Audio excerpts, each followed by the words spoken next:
Okay, welcome back everybody. So, as usual, we're looking for dividends and income. I'm looking today at IGR, the CBRE Global Real Estate Income Fund. It has a very nice and sweet yield of 12.7%. So, my big question is, why have I sold? Do you want to know?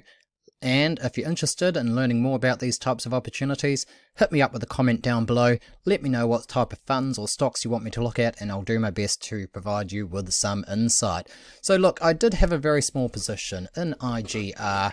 I often take a small position when I'm looking at something. I find it sharpens my attention and helps me to really focus on the research and decide whether or not I want to start a full-size position in a particular investment or holding. So in this particular case, I do like real estate, as you may have noticed by the videos on my channel.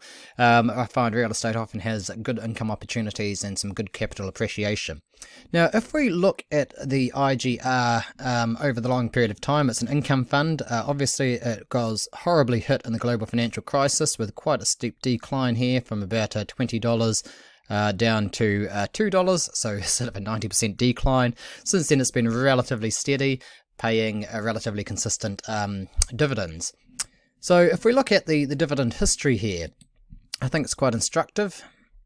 Now, over the last 5 years, it's been paying a consistent 5 cents a month. That was recently jumped up to 6 cents a month in 2022. Now, often a company that raises the dividend is in good shape, and that's often going to be a vote of confidence for that dividend. So why here am I worried about the fund, and why have I sold it? If we look at the 10-year history, again, we can sort of see an increase here in 2015 from 5 cents, a little bit there. And we can see then that there's some challenges here. Okay, so let's look at what they hold. So obviously fully invested in real estate. And we can see it's also, if we look at the top 10 holdings, we can also see, the top two funds, 20% or 1/5 of the holdings. And so we're talking about a highly concentrated fund here. Now, these are probably names that you know. They're certainly names that I know. They're the names, some of these I'm invested in, some of them I'm looking to start positions in when I find a good opportunity. So the big question is, despite everything looking good, why then have I decided to sell out? Why did I close my position in this fund? So, if we begin to look at what's going on here, I'm going to pull up some of the other funds, some of the other holdings here, and we'll have a quick look through at what's going on. Right, PLD, Prologis.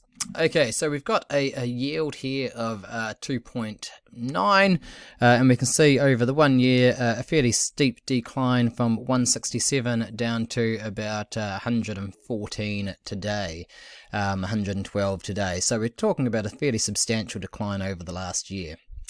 That's one holding.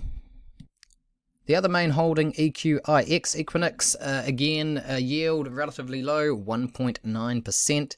And again, we can sort of see a decline here from 845 down to 653, so a loss of value. Now remember, these two companies alone consist of 20% of the fund's holdings, and we're talking about fairly low yields. Now, I'm just going to blast through the next couple of holdings very quickly. Invitation Homes, yield 3%. CubeSmart, yield 4.9%. That's not too bad. Sun Communities, yield 2.5%. CCI, Crown Castle, yield 4.6%. So not too bad. So then, what do I see as some of the key problems here? Okay, so first off, let's think about where this yield is coming from, 12.7%. Now we can immediately see that that is substantially higher than those two companies that make up the top 20% of the holdings. It's higher, substantially higher, more than double, 2.5 times that of the highest dividend yield of some of the top 10 holdings. So where is this yield coming from? Well, it's coming from a couple of places. Number one, leverage. Well, Obviously, if the fund is borrowing money, it's going to get more expensive to borrow money going forward. That's going to put pressure on the forward yield that this fund is going to be able to distribute. Now, of course, they can also trade into and out of some of their holdings, so they can actually book some capital gains. But even as we've looked through over those top 10 holdings that we looked at very quickly, well, you would have noticed that decline in prices, or choppy prices, or rapidly declining prices over the last year. So where are the capital gains that might fund a large distribution?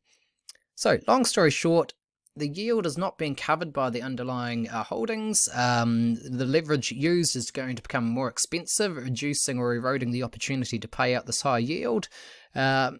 So those are some of my key reasons there for why I eliminated my tiny little holding in IGR. The more I looked into it, the more concerned I was becoming at the sustainability of this dividend yield. I think there's going to be a cut coming forward in the next 12 months. Hit the comment section down below. Let me know what you think. Is this an opportunity here for a dividend cut? Is this something you need to be wary and concerned about? Or have I got this wrong? Is this a nice juicy nearly 13% yield that you think is safe? Light up the comment section, hit subscribe, let me know, and we'll just see you in some future videos.